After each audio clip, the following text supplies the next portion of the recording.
Saudara kasih, selamat pagi. Haleluya. Tuhan itu baik. Saudaraku, saya ingin menyampaikan renungan singkat pagi ini yang saya beri judul hubungan kasih yang menghasilkan kepekaan. Teksnya diambil dari Yohanes pasal 21 ayat 7 berbunyi demikian. Maka murid yang dikasihi Yesus itu berkata kepada Petrus, "Itu Tuhan."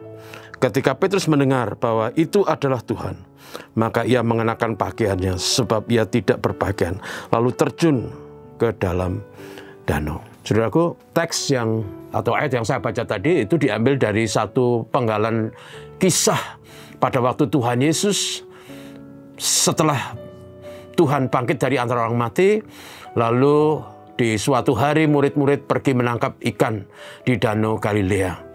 Sepanjang malam mereka berusaha mencari ikan, tetapi tidak menghasilkan apa-apa. Dan tentu ini adalah situasi yang tidak mudah karena murid-murid memang sedang galau. Lalu murid-murid sudah mencari aktivitas yang mungkin bisa menghasilkan dan memberi penghiburan, tetapi nyatanya sepanjang malam mereka tidak mendapatkan apa-apa. Lelah dan susah. Akhirnya yang sangat menarik, ada seseorang di pinggir pantai yang bertanya kepada mereka, lalu apakah ada hasil dan sebagainya. Tapi kemudian di akhir dari perkataan itu adalah orang di pantai itu memerintahkan mereka untuk melemparkan jala mereka di sebelah kanan perahu. Yang dahsyat, yang luar biasa adalah kemudian setelah ditarik, ternyata jalannya penuh dengan ikan-ikan besar. Dalam kisah berikut itu dikatakan jumlahnya 153 ekor ikan besar. Itu jumlah yang luar biasa banyak. Tapi saudaraku, yang menarik pada waktu peristiwa itu terjadi, murid yang dikasihi oleh Tuhan Yesus itu kemudian berkata kepada Petrus, "Itu Tuhan." Saudaraku, apa artinya ini? Artinya adalah bahwa Tuhan mengasihi murid itu karena murid itu pasti punya kelebihan-kelebihan, karakter yang indah dibanding dengan teman-teman yang lain. Dan karena itu murid ini punya hubungan yang dekat dengan Kristus, mengasihi, dan hubungan kasih itu yang membuat, saudaraku, murid itu mempunyai kepekaan. Dia tidak silau terhadap tangkapan ikan yang banyak. Dia tidak silau terhadap hasil yang menjanjikan rezeki hari itu. Tetapi kemudian dia berkata, "Itu Tuhan." Yang saya ingin katakan adalah bahwa hubungan kasih antara Yesus dengan murid ini itu menghasilkan sebuah kepekaan, sehingga dia bisa mengenali bahwa orang yang ada di darat itu tidak lain dan tidak bukan adalah Tuhan Yesus. Saudaraku, hubungan kasih itu begitu penting. Apakah hubungan kita dengan Tuhan diwarnai kasih? Apakah hubungan kita dengan Tuhan sebagai orang Kristen baik?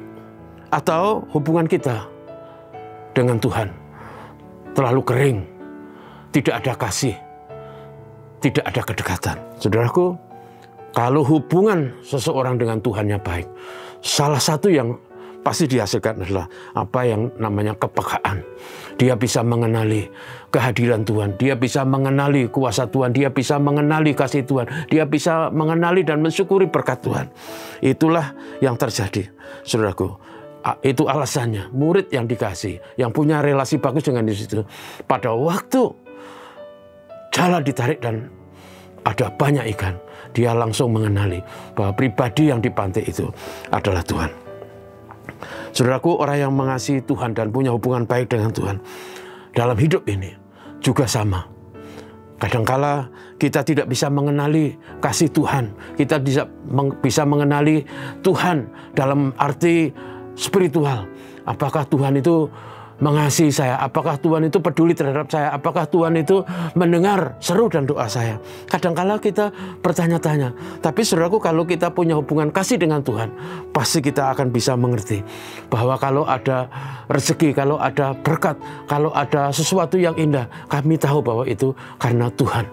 Dan kalaupun ada kesulitan, kesukaran yang menimpa kita, kita tahu juga bahwa Tuhan izinkan itu dengan tujuan supaya kita menjadi kuat dan tidak gampang putus asa.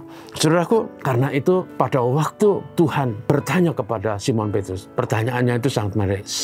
"Simon anak Yohanes, apakah engkau mengasihi aku. Dan kasih itu sangat penting. Itu sebabnya saudaraku, mari kita mengasihi Tuhan dengan segenap hati kita. Seperti kata firman Tuhan, kasihilah Tuhan Allahmu dengan segenap hatimu, dengan segenap jiwamu, dan dengan segenap akal budimu. Kalau kita mengasihi Tuhan, saudaraku, maka kita akan bisa mengenali Tuhan dan karyanya, kasih dan rahmatnya dalam hidup kita setiap hari. Sehingga kekristenan kita adalah kekristenan diwarnai dengan interrelasi yang indah antara kita dengan Tuhan. Saudaraku, mengapa? Karena dalam setiap aspek hidup kita, kita mengenali karya dan kuasa Tuhan. Dan itu terjadi karena kita mempunyai kepekaan.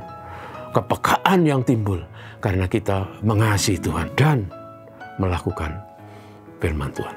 Kiranya kita di hari-hari dan situasi yang seperti ini, kita selalu mengasihi Tuhan, supaya kita bisa punya kepekaan untuk mengenali kasih, kehadiran, dan berkat Tuhan dalam hidup kita. Mari kita berdoa. Terima kasih untuk hari ini ya Tuhan Bapa Surgawi. Kami belajar dari murid yang Engkau kasihi. Pada waktu dia melihat apa yang mereka alami pagi itu, dia langsung berkata kepada Petrus, itu Tuhan. Kami juga rindu bahwa dalam hidup kami, dalam situasi apapun kami selalu bisa melihat Tuhan. Kami bisa mengalami kuasa Tuhan. Dan kami selalu mempercayai Tuhan melalui segi-segi hidup dan warna kehidupan kami. Supaya kami, Bapa Surgawi, bisa mengasihi Tuhan dengan segala kesungguhan dan ketulusan. Dengan demikian maka kami selalu akan bisa mengenali Tuhan. Dan Tuhan bukan hanya sebuah konsep, sebuah pembicaraan, sebuah wacana. Tapi Tuhan adalah Tuhan yang hadir, yang kami kenali, yang kami kasihi. Tolonglah kami semua dalam hidup kami. Bapa, terima kasih. Berkat Tuhan kami mohon untuk setiap aktivitas kami hari ini. Bapa, terpujilah namamu. Dalam nama Yesus kami berdoa. Amin. Selamat pagi saudaraku. Amin.